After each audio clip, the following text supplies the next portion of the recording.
नमस्कार छात्रों। हम हमारी वसंत भाग 2 से चिड़िया के बच्चे यह हमारा जो पाठ है यह हम पढ़ रहे हैं। तो अब तक हमने देखा कि जो माधव दास है, माधव दास को वह जो प्यारी चिड़िया उसके बगीचे में जो आई थी वह उसे बहुत पसंद आई थी और वह उस चिड़िया को अपने पास ही रुकने के लिए या अपने से बातें करने के लिए उस चिड़िया को कह रहे थे। और अब हम उसके आगे देखेंगे। आगे लेखक हमें बता रहे हैं, माधवदास ने कहा, मेरी भोली चिड़िया, तुम्हें देखकर मेरा चित्त प्रफुल्लित हुआ है, मेरा महल भी सुना है। और इसी प्रकार से माधवदास चिड़िया से कह रहे हैं कि भोली चिड़िया यानी तुझे कुछ समझ में नहीं आता, लेकिन तुम्हें देखने के बाद मेरा चित्त प्रफुल्लित हुआ है। चित्त यानी मन और प्रफुल्लित यानी आनंदित। मेरा मन एक प्रकार से आनंदित हुआ है तुम्हें देखने के बाद। मेरा महल सुना है यानी जो माधवदास थे, तो माधवदास के घर में उनके साथ कोई नहीं रहता था, वो अकेले रहते थे। इसलिए माधवदास चिड़िया को बता रहे कि मेरा घर सुना है, वहाँ कोई भी चहचहाता नहीं है। तुम्हें देखकर मेरी रागनियों का जी बहलेगा, तुम कैसी प्यारी हो, यहाँ ही तुम क्यों न रहो। और इसी प्रकार से माधवदास कह रहा है कि मेरा घर जो है खाली है, मेरे घर में कोई भी चहचहाता नहीं यानी क्या कि किसी का भी आवाज नहीं आता। और तुम मेरे पास रहकर मेरी रागनियों यानी क्या कि मेरे अकेलेपन को तू बहलाएगी या मेरा जी बहलाएगी, उससे मेरा अकेलापन दूर हो जाएगा। तुम कैसी प्यारी हो, यहाँ ही तुम क्यों न रहो। और इसी प्रकार से उसे कह रहा है कि तू दिखने में कितनी प्यारी है और तू यही क्यों नहीं रह जाती मेरे पास। चिड़िया बोली, मैं माँ के पास जा रही हूँ सूरज की धूप खाने और हवा से खेलने और फूलों से बातें करने, मैं जरा घर से उड़ाई थी। और चिड़िया कह रही कि नहीं नहीं, मुझे मेरे माँ के पास जाना है, मैं सूरज की धूप खाने, हवा से खेलने और फूलों से बात करने के लिए मैं घर से थोड़े समय के लिए उड़कर आई थी। अब सांझ हो गई है और माँ के पास जा रही हूँ, अभी अभी मैं चली जा रही हूँ, आप सोच न करें। और इसी प्रकार से चिड़िया समझा रही थी माधवदास को कि मैं अभी चली जाऊंगी मेरे माँ के पास और सांझ भी हो रही है। सांझ यानी क्या कि रात होने से पहले और सूरज ढलने के बाद का जो समय होता है उसे सांझ कहा जाता है। तो चिड़िया माधवदास को कह रही है कि मुझे मेरे माँ के पास जाना है और मैं अभी अभी चली जाऊंगी, आप सोच न करे यानी कि आप इसके बारे में इतना मत सोचिए, मैं अभी मेरे माँ के पास चली जाऊंगी। माधवदास ने कहा, प्यारी चिड़िया, पगली मत बनो, देखो तुम्हारे चारों तरफ कैसी बहार है, देखो वह पानी खेल रहा है, उधर गुलाब हंस रहा है। और इसी प्रकार से माधवदास चिड़िया को समझा रहा है, पागल मत बन, पगली मत बन, तुम्हारे चारों तरफ देख, यहाँ पर कैसी बहार है, पानी खेल रहा है, गुलाब के फूल जो है वह एक प्रकार से खिले हुए हैं, भीतर महल में चलो, जाने क्या क्या न पाओगी। और इसी प्रकार से माधवदास उसे कह रहा है कि भीतर अंदर चल, मेरा महल या मेरे घर में तुझे और बहुत सारी बातें जो है वो तुझे मिल जाएगी।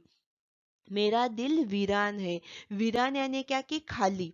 जिस प्रकार से मरुभूमि जो रहता है, रेगिस्तान जो रहती है, तो वह जिस प्रकार से वीरान रहता है यानी खाली रहता है, उसी प्रकार से माधवदास चिड़िया को समझा रहा है कि मेरा दिल वीरान है। वहाँ कब हंसी सुनने को मिलती है, मेरे पास बहुत सा सोना मोती है, सोने का एक बहुत सुंदर घर मैं तुम्हें बना दूंगा। और इसी प्रकार से माधवदास समझा रहा है कि मेरा दिल वीरान है, मेरे पास कोई नहीं है, एक प्रकार से मेरा दिल खाली है, मेरे घर में कभी हंसी नहीं सुनाई पड़ती, मेरे पास सोना मोती धन दौलत बहुत सारा है, तू अगर मेरे पास रहेगी तो मैं तेरे लिए एक सुंदर सा जो घर है वह मैं बनाऊंगा सोने का, उसे मोतियों की झालर लगाऊंगा और उसी के बाद तुम मुझे खुश रखना। और तुम्हें क्या चाहिए, माँ के पास बताओ क्या है, तुम यहाँ ही सुख से रहो मेरी भोली गुड़िया। और इसी प्रकार से माधवदास कह रहा है, तू मेरे पास रह जा, मैं सोने का तेरे लिए एक पिंजरा बनाऊंगा, तू मुझे खुश रखना, तुझे जो कुछ भी लगेगा वो मैं तुझे दूंगा। और माँ के पास क्या रखा है, मेरे पास रहो या हर एक सुख या हर एक बात तुम्हें मिलेगी। और इस प्रकार से चिड़िया को वह कह रहा है, मेरी भोली गुड़िया, तू मेरे पास ही रह जा। चिड़िया इन बातों से बहुत डर गई। वह बोली, मैं भटक कर तनिक आराम के लिए इस डाली पर रुक गई थी। अब भूलकर भी ऐसी गलती नहीं होगी। मैं अभी यहाँ से उड़ी जा रही हूँ। और फिर से चिड़िया को वही लग रहा है कि मैं इसके बगीचे में आई हूँ माधवदास के, इसलिए यह मुझे ऐसा कह रहा है। तो माधवदास को चिड़िया कह रही है कि मैं भटक कर तनिक, तनिक यानी क्या कि थोड़े समय के लिए मैं यहाँ पर इस डाली पर आराम करने के लिए रुक गई थी। अब मैं फिर से ऐसी भूल नहीं करूंगी। मैं अभी यहाँ से उड़ी जा रही हूँ। इस प्रकार से चिड़िया माधवदास को बता रही है कि मुझे आपके पास नहीं रहना है और मुझे अभी अपनी माँ के पास जाना है। मैं थोड़े समय के लिए आराम करने के लिए इस डाली पर मैं रुक गई थी आपके बगीचे में। आगे चिड़िया कह रही है, मैं तुम्हारी बातें मुझे समझ में नहीं आती है। मेरी माँ के घोंसले के बाहर बहुत तेरी सुनहरी धूप बिखरी रहती है। मुझे और क्या करना है? 2 दाने माँ ला देती है और जब मैं पर खोलने बाहर जाती हूँ तो माँ मेरी बाट देखती रहती है। मुझे तुम और कुछ मत समझो, मैं अपनी माँ की हूँ। और इसी प्रकार से चिड़िया कह रही है कि माधवदास उसे कह रहा था माँ के पास क्या है? तो चिड़िया उसे कह रही थी मेरे माँ के घोंसले के बाहर बहुतेरी, बहुतेरी यानी बहुत सुनहरी यानी गोल्डन जो धूप रहती है, गोल्डन रंग की, वह बिखरी हुई रहती है। मुझे और कुछ नहीं चाहिए। 2 दाने माँ ला देती है और मैं कभी कभी अपने घर से बाहर पर खोलने के लिए आ जाती हूँ। और माँ मेरी बाट देखती रहती है। बाट देखना यानी क्या कि राह। चिड़िया समझा रही है कि मेरी माँ मेरी राह देखती रहती है। मुझे तुम और कुछ मत समझो, मैं अपनी माँ की हूँ। और इसी प्रकार से जो चिड़िया है, चिड़िया माधवदास को कह रही कि मुझे तुम और कुछ मत समझो, मैं अपनी माँ की हूँ सिर्फ। माधवदास ने कहा, भोली चिड़िया तुम कहाँ रहती हो? तुम मुझे नहीं जानती हो। और इसी प्रकार से माधवदास चिड़िया को कह रहे, तू कहाँ रहती हो भोली चिड़िया? तुम मुझे नहीं जानती। मेरे पास कितना सारा धन दौलत है, मेरे पास एक संगमरमर की क्या है कोठी है, तू मुझे नहीं जानती। चिड़िया, मैं माँ को जानती हूँ, भाई को जानती हूँ, सूरज को और उसकी धूप को जानती हूँ, घास पानी और फूलों को जानती हूँ। महामान्य तुम कौन हो, मैं तुम्हें नहीं जानती। और इसी प्रकार से चिड़िया जो है, चिड़िया माधवदास को कह रही है मैं आपको नहीं जानती। मैं सिर्फ अपनी माँ को, भाई को, सूरज की धूप को, घास पानी फूलों को जानती हूँ। और महामान्य, महामान्य यानी क्या कि जिसे महान मान्य किया गया है, ऐसे इंसान मैं आपको नहीं जानती। आप कौन हो? मैं आपको या तुम्हें मैं नहीं जानती। इस प्रकार से चिड़िया माधवदास को बता रही है और माधवदास चिड़िया से बातें किए जा रहे हैं। आगे हम देखेंगे, माधवदास तुम भोली हो चिड़िया, तुमने मुझे नहीं जाना, तब तुमने कुछ नहीं जाना। मैं ही तो हूँ सेठ माधवदास, मेरे पास क्या नहीं है, जो मांगो मैं वही दे सकता हूँ। और इसी प्रकार से माधवदास क्या कह रहा है चिड़िया को, तू भोली है, पगली है, तूने मुझे नहीं जाना तो तूने कुछ भी नहीं जाना। तुम सेठ माधवदास को नहीं जानती। मेरे पास क्या नहीं है, मेरे पास सब कुछ है और जो मांगा जाता है वह सब कुछ मैं दे सकता हूँ, ऐसा मैं एक धनी सेठ हूँ। चिड़िया, पर मेरी तो छोटी सी जात है, आपके पास सब कुछ है, तब मुझे जाने दीजिए। और इसी प्रकार से चिड़िया सब बता रही है माधवदास को, मेरी तो एक छोटी सी जात है, यानी मैं तो एक छोटी सी चिड़िया हूँ, छोटी सी एक अलग प्रकार की। आपके पास अगर सब कुछ है तो फिर मुझे जाने दीजिए, मुझे क्यों रोक के रखा है? माधवदास, चिड़िया तू निरी अनजान है, मुझे खुश करेगी तो तुझे माला माल कर सकता हूँ। और माधवदास चिड़िया को फिर से कराए, तू नीरी अनजान है। नीरी यानी क्या कि एकदम, और अनजान यानी क्या कि तुझे कुछ भी नहीं मालूम है। तू अगर मुझे खुश करेगी तो मैं तुझे माला माल कर दूंगा। चिड़िया, तुम सेठ हो, मैं नहीं जानती सेठ क्या होता है, पर सेठ कोई बड़ी बात होती होगी, मैं अनसमझ ठहरी। माँ मुझे बहुत प्यार करती है। और इसी प्रकार से चिड़िया कहने लगी, तो हाँ, क्या तुम सेठ हो? यह सेठ यानी यह बात क्या है कि बहुत बड़ी होगी, लेकिन मुझे नहीं मालूम यह सेठ यानी यह बात क्या होती है। मैं एक अनसमझ हूँ। अनसमझ यानी क्या कि मुझे कुछ भी समझ में नहीं आता और मेरी माँ मुझे बहुत प्यार करते, मुझे अपनी माँ के पास जाना है। यानी जो पशु पक्षी रहते, तो उनको जिस प्रकार से मनुष्य को धन दौलत की लालच रहती है, उस प्रकार से पशु पक्षियों को कुछ नहीं रहती। उनको सिर्फ अपनी आज़ादी, अपनी स्वच्छंदता उनको प्यारी होती है। और वही चिड़िया कह रही है रह रह कर माधवदास को कि मैं सिर्फ अपने माँ को जानती हूँ, मुझे ये धन दौलत सेठ यह बातें कुछ भी मालूम नहीं है। आगे चिड़िया कह रही है मेरी माँ मेरी राह देखती होगी, मैं माला माल होकर क्या होऊंगी, मैं नहीं जानती। माला माल किसे कहते हैं, क्या मुझे वह तुम्हारा माला माल होना चाहिए। और इसी प्रकार से माधवदास ने चिड़िया को कहा था कि मैं तुम्हें माला माल कर दूंगा। तो चिड़िया कह रही है यह माला माल यानी क्या होता है, क्या मुझे वह माला माल जो आप बोल रहे हो वो मुझे होना चाहिए। इस प्रकार से चिड़िया माधवदास से बातें कर रही है।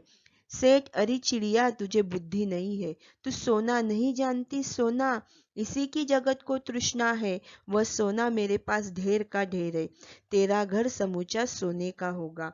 और इसी प्रकार से माधवदास चिड़िया को कह रहे तुझे कुछ बुद्धि नहीं है, तू सोना नहीं जानती, सोना गोल्ड अरे इसी को यानी सोने की ही सारे जगत को तृष्णा होती है। जगत यानी क्या कि विश्व संसार जग।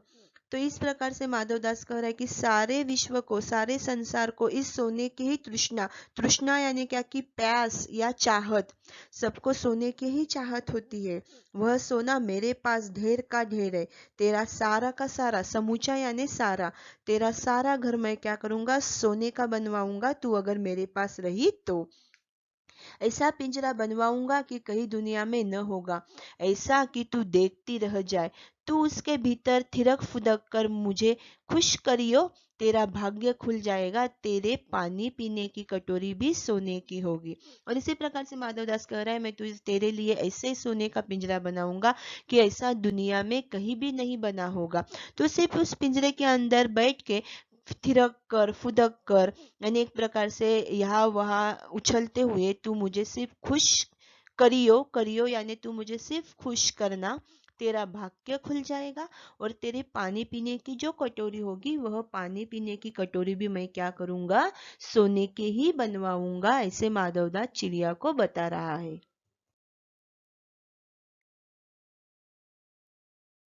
चिड़िया वह सोना क्या चीज होती है, से तू क्या जानेगी। तो चिड़िया जो है सोने का मूल्य सीखने के लिए तुझे बहुत सीखना है। और इसी प्रकार से चिड़िया कहने लगी कि ये सोना क्या चीज होती है माधवदास। तो सेठ ने उसे कहा यह बात अभी सीखने के लिए तुझे बहुत कुछ सीखना है, सोने का मूल्य सीखने के लिए तुझे बहुत कुछ बातें सीखनी होगी। मूल्य यानी क्या कि कीमत, यह सोने की कीमत क्या होती है यह तुझे अब तक मालूम नहीं है, यानी तुझे बहुत कुछ बातें सीखनी पड़ेगी तब तुझे यह मालूम होगा। बस यह जान ले कि सेठ माधवदास तुझसे बात कर रहा है, जिससे मैं बात कर लेता हूँ उसकी किस्मत खुल जाती है। और इसी प्रकार से माधवदास चिड़िया को कह रहा है कि तू बस इतना समझ ले कि मैं तुझसे अगर बात कर रहा हूँ, मैं जिससे भी बात कर लेता हूँ उसकी किस्मत खुल जाती है। किस्मत खुल जाना यह मुहावरा है, यानी भाग्य खुल जाना। तो अगर मैं जिससे बात करता हूँ तो उसके भाग्य खुल जाते हैं। तू अभी जग का हाल नहीं जानती, मेरी कोठियों पर कोठियां है, बगीचों पर बगीचे है, दास दासियों की संख्या नहीं है। यानी एक प्रकार से वह समझा रहे हैं कि मेरे पास बहुत सारी कोठियां है, मेरे पास बहुत सारे बगीचे और दास दासियों की संख्या नहीं है, यानी दास दासियां इतने हैं, नौकर नौकरानियां इतने हैं कि मैं उनकी संख्या तुझे बता ही नहीं सकता। पर तुझसे मेरा चित्त प्रसन्न हुआ है, ऐसा वरदान कब किसको मिलता है। री चिड़िया तू इस बात को समझती क्यों नहीं। और इस प्रकार से माधवदास कह रहा है कि ऐसी बातें या ऐसे जो एक प्रकार से हर एक को ऐसी बातें नहीं मिलती, और मैं तुझसे बात कर रहा हूँ और तू क्यों नहीं समझ पा रही है। तू मेरा चित्त अगर प्रसन्न तुझसे हुआ है, तू मेरे पास रहेगी तो मैं तुझे एक प्रकार से सोने से मढ़वा दूंगा या एक प्रकार से तुझे खुश रखूंगा। चिड़िया सेठ मैं नादान हूँ, मैं कुछ समझती नहीं, पर मुझे देर हो रही है, माँ मेरी बाट देखती होगी। और फिर से चिड़िया माधवदास को वही उत्तर दे रही है कि मैं नादान हूँ, नादान यानी ना समझ, मुझे कुछ भी समझ में नहीं आता, और मेरी माँ मेरी बाट देखती होगी, बाट देखना यानी राह देख रही होगी, मुझे अभी अपनी माँ के पास जाना है और मुझे जल्दी जाने दीजिए। तो छात्रों, हमने इस प्रकार से देखा कि जो माधवदास है वह चिड़िया को अलग अलग प्रकार से प्रलोभन दे रहा है कि तेरा पिंजरा मैं सोने का बनवाऊंगा, तुझे सोने की कटोरी में पानी पीने के लिए दूंगा, तू मेरे पास अगर रहेगी तो तेरे भाग खुल जाएंगे। और उसी के बाद उसे कह रहा है कि तू अगर मेरे पास रही या मुझसे तूने बात की तो मैं जिससे बात करता हूँ वह एक अलग सी बात होती है, इंसान की किस्मत ही खुल जाती है। और इस प्रकार से माधवदास चिड़िया को क्या कह रहा है कि तू मेरे पास ही रुक जा।